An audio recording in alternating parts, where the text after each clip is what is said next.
The poem of the moon. Listen, Charlie, listen, Charlie. Looking at the moon, vanishing point and anger, becoming a star soon. Dark red soul, printing footsteps. Some sunflowers pointing at a woman. I will belong. You know, the belief is stronger than the knowing. The love even more. You will never know, just kiss and bow. And Charlie played on. That is it. And this is Charlie. Yeah. That is good, eh? I was disillusioned by the education system as a boy, and I felt like my greatest strengths were treated as behavioral issues. And at about the age of 14, I found myself inside of 3 different schools within 9 months. I ended up dropping out of high school at around 16. Unless we radically reform the school system of the United States, radically reform, unless we somehow prepare them for citizens because they're not prepared now, the future of this country, both politically and economically, is seriously in question. We now live in a new world and require a new paradigm of education. So I've taken my education into my own hands. And I'm traveling the world, seeking out my own mentors, teachers, and experiences to build my own self-directed and self-determined education. Follow me as I seek an education in the world.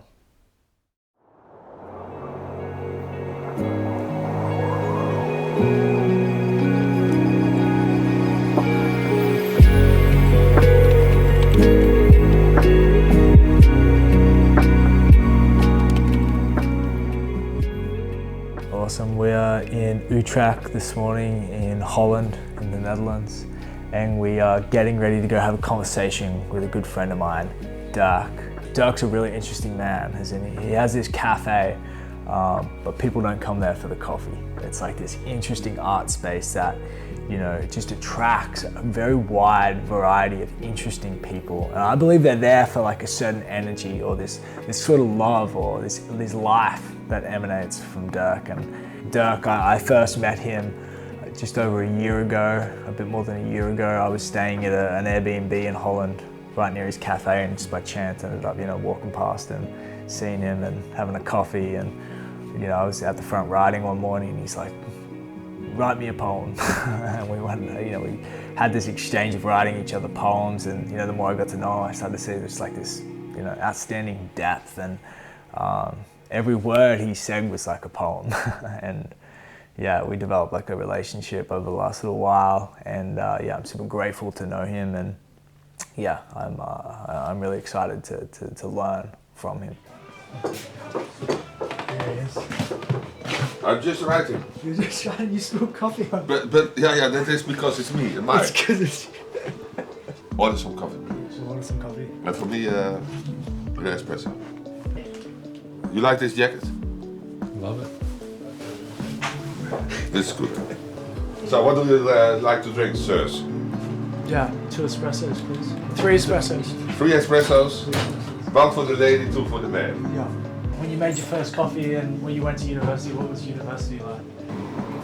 I don't know. I didn't do anything at the university, except, how do you say that? I get my degrees and I get a diploma.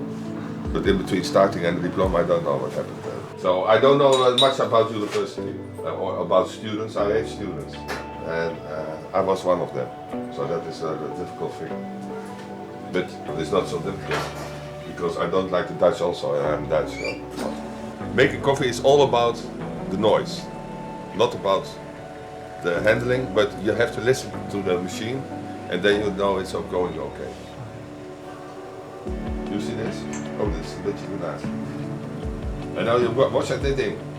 You get nervous, and when the string gets nervous, the coffee is ready. 1, 2, 3. You see? Why is he doing this?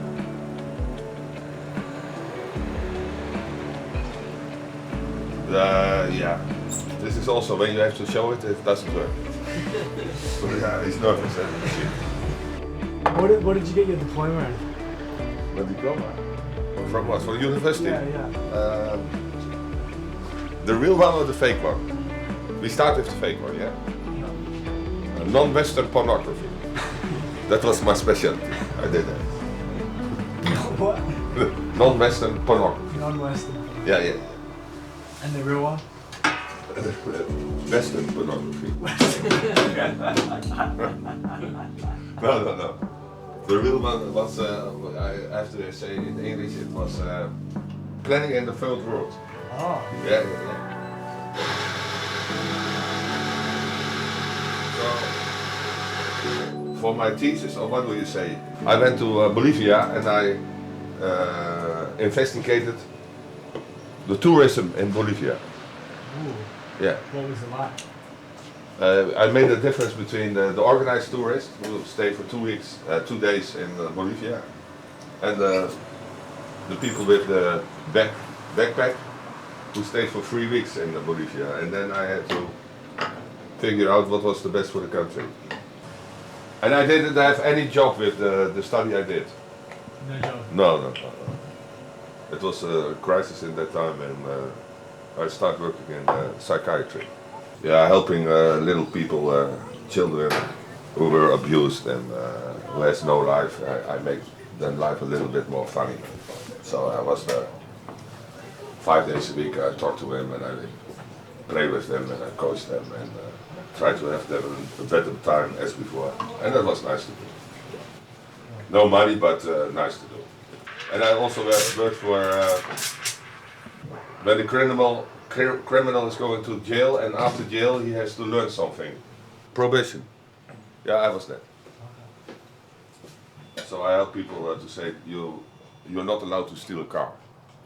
And then he said, huh? Not allowed to steal a car? I said, no. Therefore you have a punishment. Oh, therefore I'm here in jail. Yeah. And then I have to say to him, don't do it again. Oh, no, I don't do it again. Okay. And then he left and he could do it again. And I say, hey, hi, I'm back. Okay.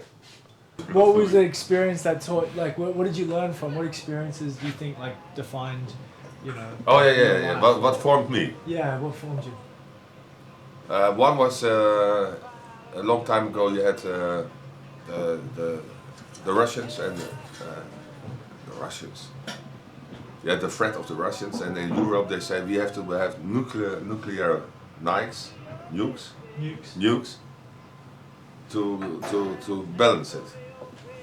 And a lot of people were against it. I think in Amsterdam protesting 400,000, in Paris 1 million, in Barcelona 800,000. Wow. And at the end it was everybody was demonstrating, and the politicians said, yeah, we take the nukes. I said, what the fuck is it possible? Everybody's on the street, everybody's protesting, and just they say, we take them. And then I said, okay, is that the world? That is the world. Coffee, yeah. That is the world. So, at that time I stopped believing in politics. Yeah. So I was 21. 21. Just in time to stop. Yeah. Just in time, because otherwise you are believing in the system. You go believing in the democracy. And democracy is nothing more than, like Karl Marx, you know Karl Marx, the economic. He said religion is opium for the people. And I say democracy is opium for the people. Wow. Because, hey, I found my glasses. And the second event was maybe the ocean. Yeah. I like the ocean very much. Do you like the ocean? Yeah. But I don't know how it formed me. But I like the bigness or the greatness of the ocean. It humbles the people, yeah. And I like that because people, most of the time, people are too arrogant and too self-assured and too thing and say, act normal, please. Be humble. Go to the ocean and know what humble is. And when you don't see it at the ocean, look at the stars. And then you know what your place is. Because otherwise you're a fool. You make a fool about yourself. You like coffee? That's a nice answer. And what was the hardest lesson for you to learn, Dirk? The hardest lesson? What was the hardest lesson? That communication doesn't exist. It's an illusion. A lot of things are illusions. It's not the thing you're looking at or talking to, it's not the thing you're talking to or look at. So You talk and look at something different, and that's your illusion in your mind. To realize that it's so complicated to say anything about anything. Because we talk about rabbits, and I talk to you about rabbits, and you are a vegan, so you have no idea of a rabbit in your head, and I think of Christmas, like a rabbit, eat rabbit. So and we talk about rabbits, and then you say, no, I'm a vegan. I say, vegan, fuck, we talk about rabbits. And that's not to do. Don't have high hopes on communication, because before you know it, you're talking left and the other one is going right. And what is the communication then? The communication gets so big, it's not possible to build a bridge. And then you have to accept it. And what you can do then, you take your car and go to the ocean. Yeah. That is the only thing you can do. Okay. And eat fish, more fish, more fish. Goldfish. If you were If you were a boy, what did you do in this thing? I don't know. if you were a professor, what would your classroom, like, what would you teach? Oh yeah, what do I teach? It's very different, very easy. What? More traveling. More traveling. Less school, more traveling. Yeah. Traveling is the best school. Why? Because you see that the truth is not the truth you think about. You go to countries, you believe it or not, but there are families eating together, making their own food. And here, they go to Albert Heijn, do it in a microwave and eat alone. And you think everybody has a microwave? No, because when you're in Italy or in Africa, everybody eats together and share the food. And that is you learn at traveling and not at school. So traveling is the best. What else? Why do you love people though? Eh? Why do you love people? But take you so far that you can say I love people. Oh, I can see how you love people. Okay. Because I'm people. I'm a people of myself. Yeah. So when you can't love other people, you can't love yourself. And it's very difficult in life when you don't love yourself. And when you start loving yourself, you can love other people. Yeah. You know. Yeah. But not under the age of 18. No. Keep that in mind. Yeah. I don't do anything on purpose. Just I don't know. Mark, what do you think about this place? Everybody asks, what is this place? And we say, have a look at yourself and say, tell us what it is. And they only say, art is such a nice place. Well, it's a place where you can be yourself. Yeah, but maybe it's that. Yeah. And maybe is that what you're looking for, that you can be yourself, because I'm myself. Not because you don't have to write. You can be yourself at Kafka, because everybody says, huh?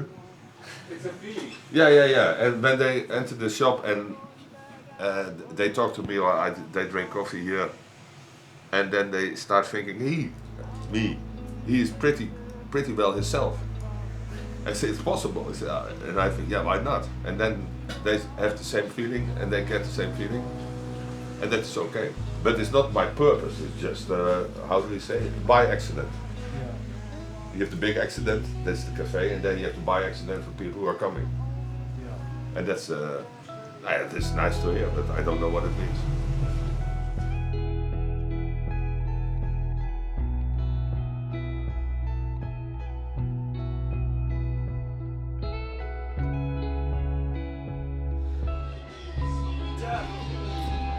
Tell us about the good life.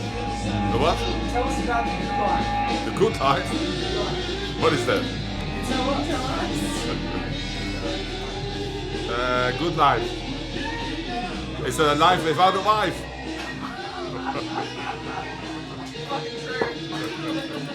Oh, no. It's difficult to say, the good life. I think.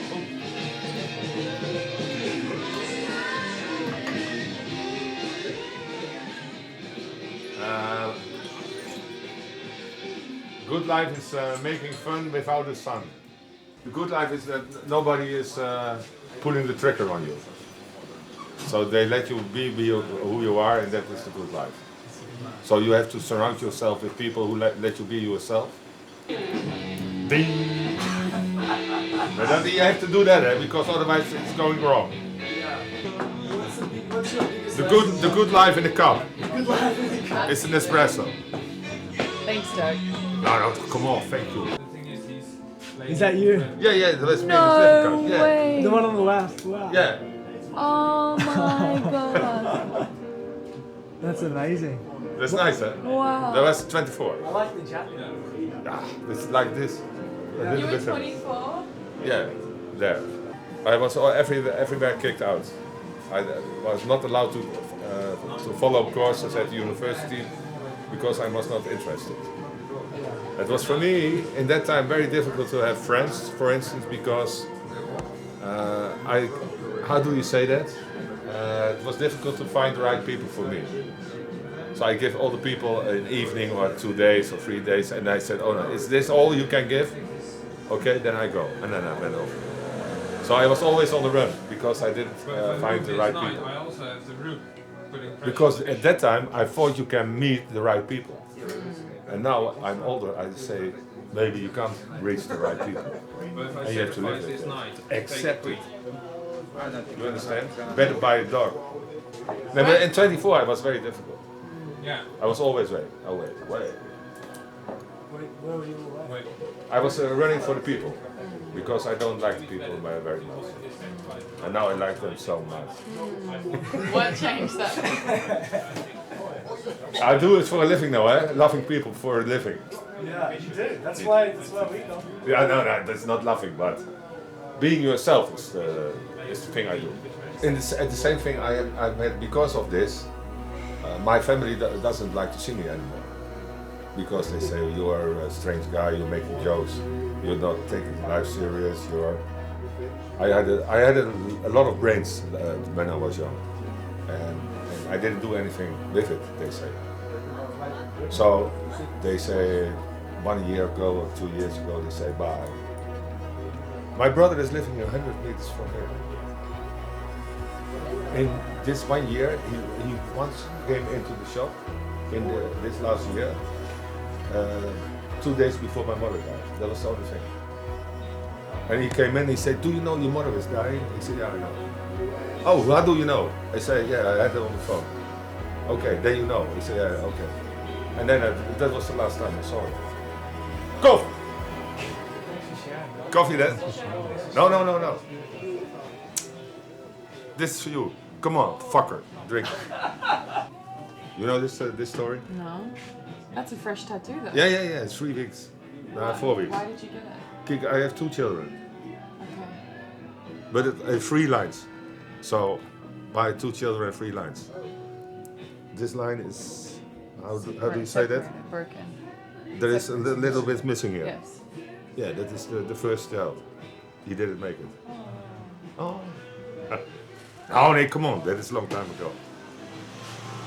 It's everything is accepted by this. And this is the proof that I accepted it. Yeah?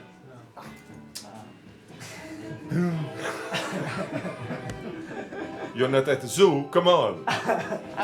I thought I was at the zoo. No, this is espresso bar. Oh shit, I'm in the wrong place. Do it all over again. Life is like a cold shower, but the memories make them warm.